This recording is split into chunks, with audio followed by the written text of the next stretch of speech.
Welcome, one and all, to the mystical world of Filbar. Adventures abound throughout this realm, and we appreciate the opportunity to regale you with some stories from these trails. These accounts are all based on actual RPG experiences that occurred within Adventures in Filbar. Some of these tales may be for mature audiences, while others may be for very immature audiences. We now present the sage Mikas Tumo from Tamel, also known as the Bard of Filbar. Welcome to session Fartook-99. When we were with the heroes last time, they awoke to find a tribe of angry centaurs threatening the settlement. While they were initially blamed by the commander for the problem, it turned out that Investigator Rockfist was able to determine something was amiss. The chieftain's widow reported that Lady Irena and Cabe Silvertongue were responsible for the death of her husband, the tribal chieftain. Stunned at the accusation, a tense standoff ensued, with the female dwarf attempting to defuse the situation. We rejoin them now as both groups are at the main gate of Fort Myers, separated by a single portcullis. Felina stared at the dwarf, who stood unflinchingly on the other side of the gate. The female centaur waved her hand, and her flanking warriors lowered their bows. With calm restored for the moment, the commander ordered his guards to lower their weapons and turn the ballista. He turned to Rockfist and advised her that the situation was hers to deal with, and took a step back. Rockfist sighed heavily and approached the gate. She bowed her head and apologized to the female, stating she was sorry for her loss. "Open the gate," she bellowed, catching everyone off guard. The commander repeated her command as the others delayed, and the massive ironwork was open. With Rockfist motioning the centaurs in, the female ordered her escorts to remain behind. They balked and attempted to argue, but fell silent after a stern look. The women hugged each other as the centaur bent her knee. Rising again, the investigator called for the higher chair and ordered everyone back. The centaur males paced nervously as their new leader was out of their area of protection. From the ramparts, Bulger, Fargus, Sister Elaine, and Karina watched nervously, unable to hear the conversation, and they could only watch and wait. After a few minutes, Rockfist turned to Lady Irena and nodded, knowing full well that the elves were able to hear the communication. Sister Elaine spotted the mage waving to her and moved quickly down the stairs to the base of the settlement. Running over to Rockfist, she listened and also bowed to the centaur, who politely nodded her head. Cabe and Irena continued to listen to the conversation and discuss the matter between themselves. "But we never left camp. I don't understand why she's blaming us," complained the bard. Lady Irena corrected him and pointed out that they were being figured as accomplices of the murder, not the murderer themselves. Everyone silently fell quiet and watched as Felina produced a crossbow bolt and handed it to Sister Elaine.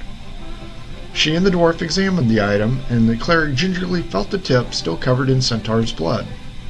Dabbing at the point, she lifted her finger to her nose, then to the tip of her tongue. Felina bristled, and her guards stomped angrily behind the gate. Spitting quickly, the cleric confirmed the suspicion. Cabe and Irena gasped, which caused Rockfist to turn around. "Well, you may as well join the damn conversation, since you've obviously been listening." The pair then moved forward and also bowed to the female centaur, offering their condolences. Sister Elaine cut them off and pointed out that this was the same toxin that was used in the killing of an associate of theirs. An inquiry was put into place as to if the centaurs saw the subject responsible. Felina nodded and pointed out that her young son had seen the murderer and was warned not to speak of it, lest he and his friends return to finish off the tribe. Puzzled, Lady Irena asked why she thought they were somehow responsible. Felina concluded and pointed out that the murderer said that the friends were adventurers and had just arrived at the fort. The female centaur pointed out that her tribe had seen the party arrive from the west and believed that they were directly responsible.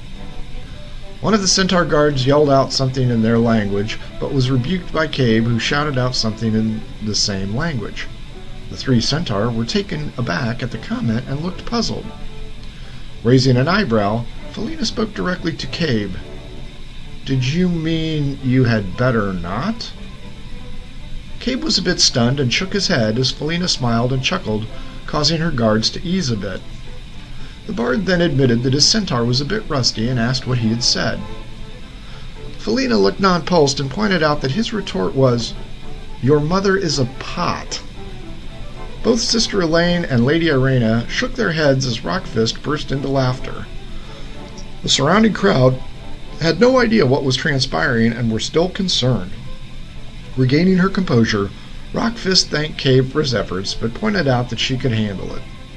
Fargus had had enough of the problem and began to move down the stairs, followed by the rest of his associates. Rockfist inquired if Felina's son could identify the murderer, and was told that he could. The investigator's request to have him come forward was greeted with snorting from the guards, but a stern look from the female again rebuked them.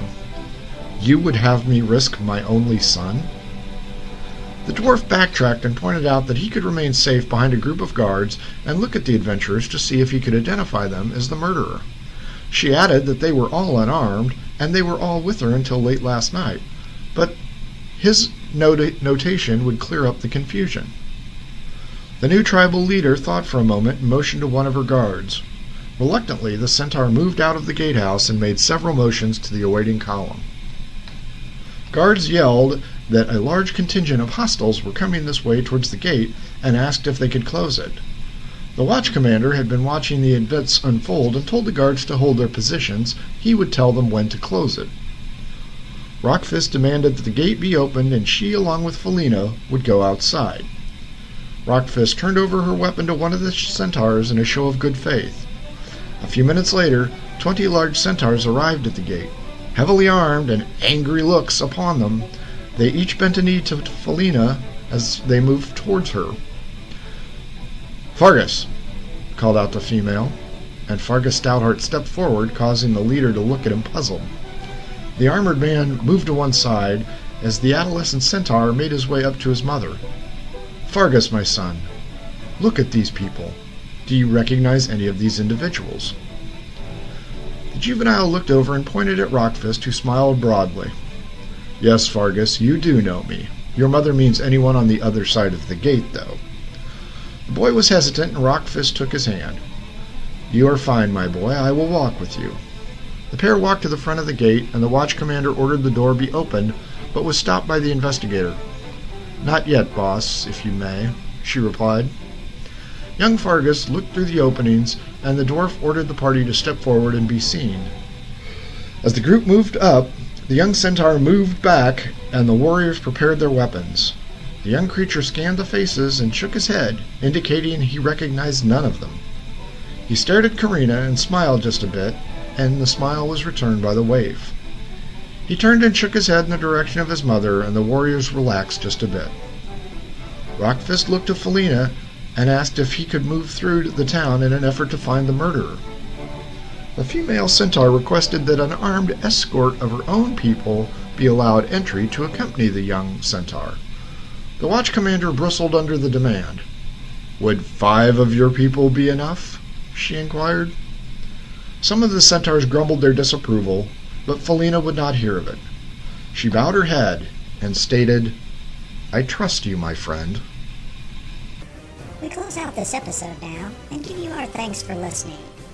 Please subscribe to this podcast, and don't forget to follow us on Twitter at The Bards Podcast. For everyone in Adventures of Filbar, thanks for listening.